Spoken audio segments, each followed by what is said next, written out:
बाबूजी वो दशाश्वमेध घाट में भाई बहन रहे और उन्हें सब वहाँ जे बड़वार में नहीं जे पैसा वाले उन्हें के लूटत रहे देखा निकालते हैं।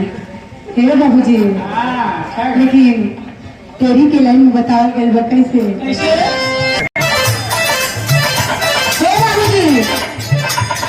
काशी के मेला आया एक ललनवा और भाई बहन खोली देखे अपन हे बाबूजी वही काशी के मेला देखे के लिए एक बनिया उन्हों बनिया रहे आयन देखे के लिए बाबूजी।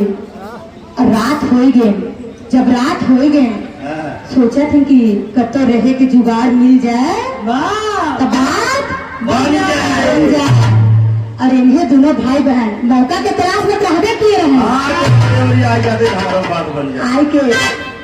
आय के कहन ए भैया हमरे यहाँ चला आपके रहे खाए के ठिकाना दे दे। जब चारों मिले गए भैया खाना पीना खाए उनके यहाँ और उनके माई भाई बहन और जो काशी के मेला देखे के लिए आए रहे चारों जने रात में हंसी खुशी खाना खाए ना। और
बाबूजी कहबा सच कहानियां माना हमरो बचनिया लगे दुल्हनिया ना। जब रात में खाना पीना खाए के जब सोए लगे तब बोला था ना हम इतना दूर आए हैं काशी के मेला देखे आप कुछ ऐसा चीज बतावा कि हम घरे जाए के बखान करी। तब भाई बहन कहा थे अच्छा सुना तो के दूसरे के कहा अपन भी सुनावा थे और कह के हमार कहानी सच माने पड़े और अगर ना मान बता अपन समाज छोड़ के यहाँ से चला जाए। लेकिन अंतरा के लाइन में बताओ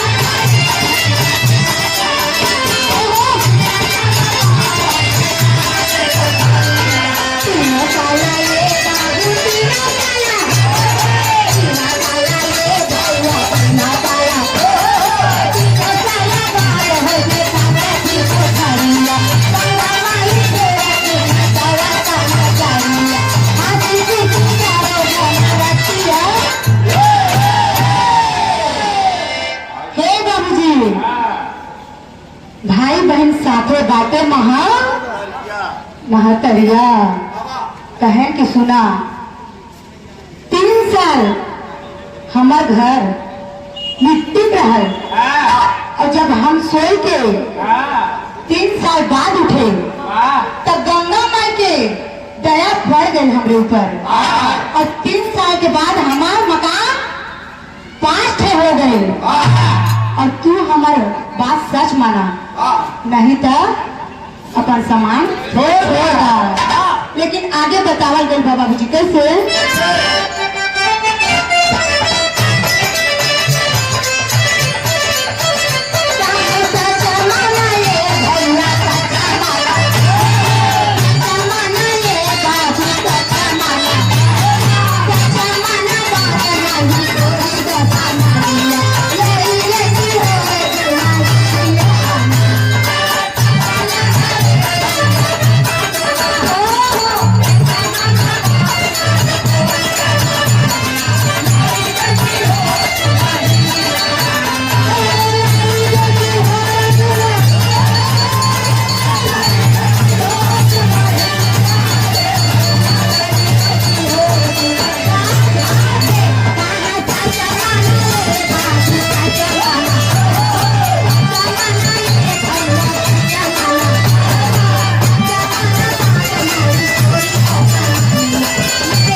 कहे लगे बाबूजी हमार बात सच माना, अगर सच ना मानबा तो सामान छोड़ दो। सही, अब हमके तो सच माने नहीं पड़ी, लेकिन लड़का कहे अच्छा सुना, तुम्हारी बात तो सुन ली, अब हमरो बात सुना और तुमके सच माने के पड़े। अगर ना मान बता अपन घर द्वार छोड़ चला जाए। तब बाबा मास्टर साहब अंदर के लाइन लगा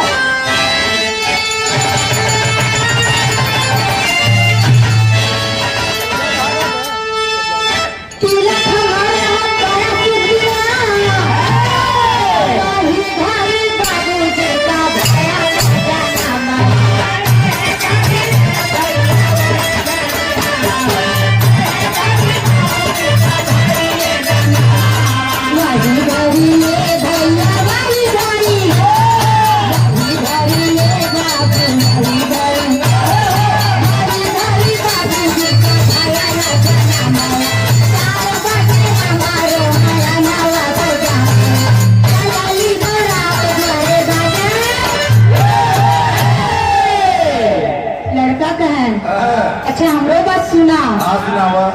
जे दिन हमार तिलक रहा वही दिन हमार बाबूजी के जन्म है और 4 बजे हमार माई के पैदा हो। जब बारात इधर चले लगे, बाजा वाजा बजे लगे, तब हमार माई जन्म ले ले। लेकिन तेरी के लिए बताओ कैसे?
बारात जब गई तब हमार ससुर भक्षण करे लगे।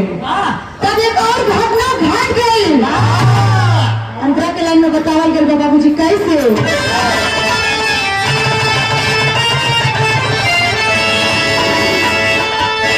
बाजा सुने सासू जी के बड़ी परेशानियां।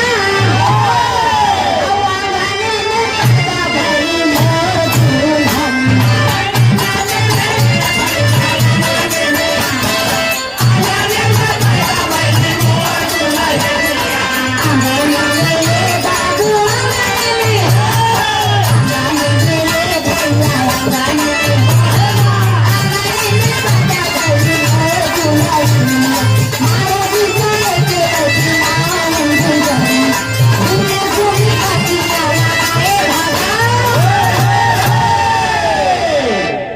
बाबूजी जब इधर से बारात गई हाँ हमार सासू माँ के हाँ। दर्द उठ गई, वाह दर्द हो लगी हाँ और वही अंगने में हाँ। हमार दुल्हनिया पैदा भाई पैदा भई। संजोग के मात्र नहीं वापिस आ करा। हाँ और सुना हाँ। इधर नामुनिया हाँ। गोद में लेके नहाए धोवाए नहाए धोवाए बिना बैठाए हैं वाह।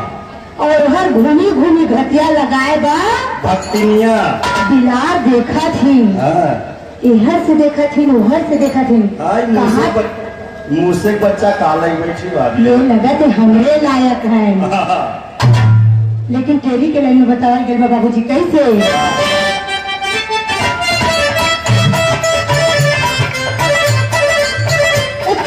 झपाटे से ये बाबू झपाटे, झपाटे से ये भैया झपाटे, झपाटे गिलास छोड़ी हवा में नौनिया, नहीं देखी हो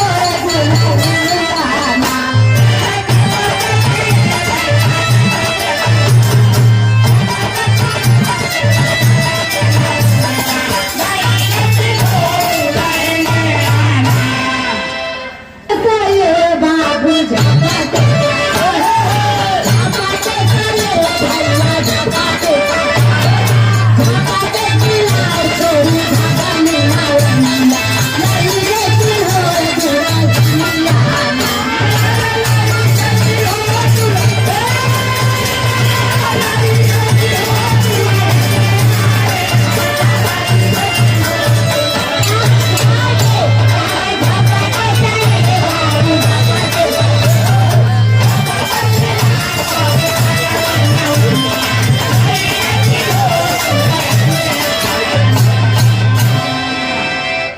बाबूजी बिलार घूमी घूमी घटिया लगाए बा देखा थे वही एक मौका पाए और बिलार झपट लिए और ले गए दुल्हन के।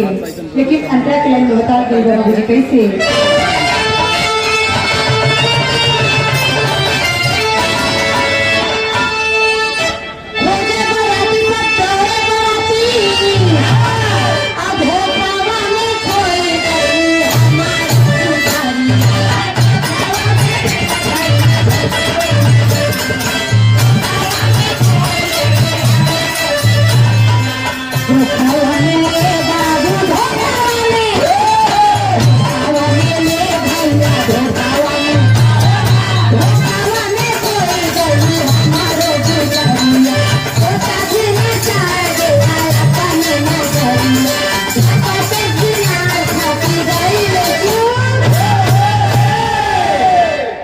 बाबूजी जब सब बाराती दौड़ के आए देखे लगे कि का होता।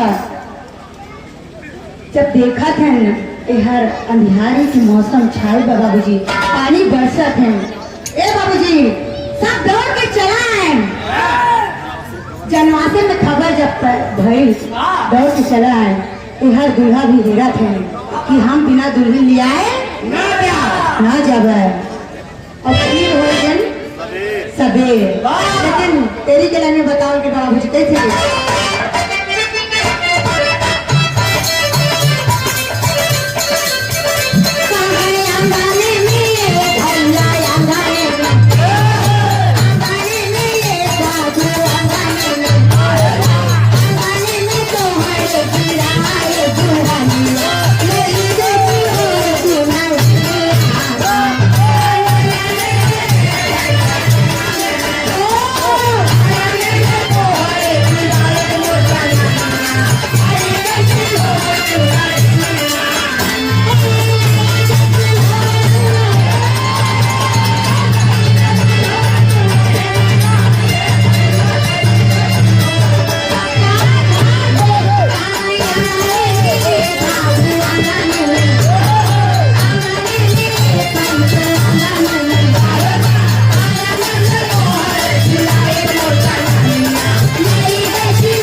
दुल्हन के उठाई के ले जाते हैं बिलार, तब ऊपर से चिल्होर आएन जोराई और हमार दुल्हन के झपट ले झपट ले बिलार के हाथे से वाह मजे से मुँहे से। हाँ जब झपट लिए हैं तब तोहरे यही अंगने में गिराए हैं वाह और ये हमार दुल्हन दुल्हन है।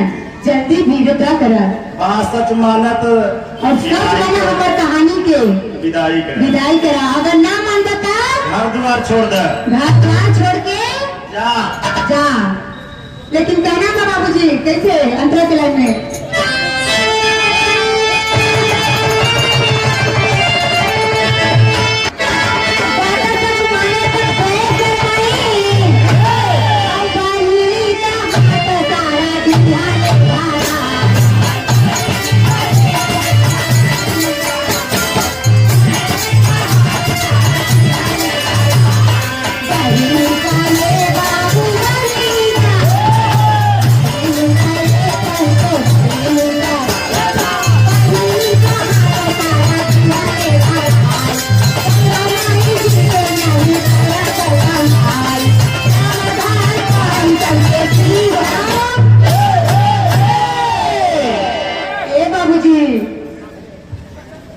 बहन की ए भैया तू हमार बात सच माना हाँ और अपन बहनी के हाथ हाथ दा।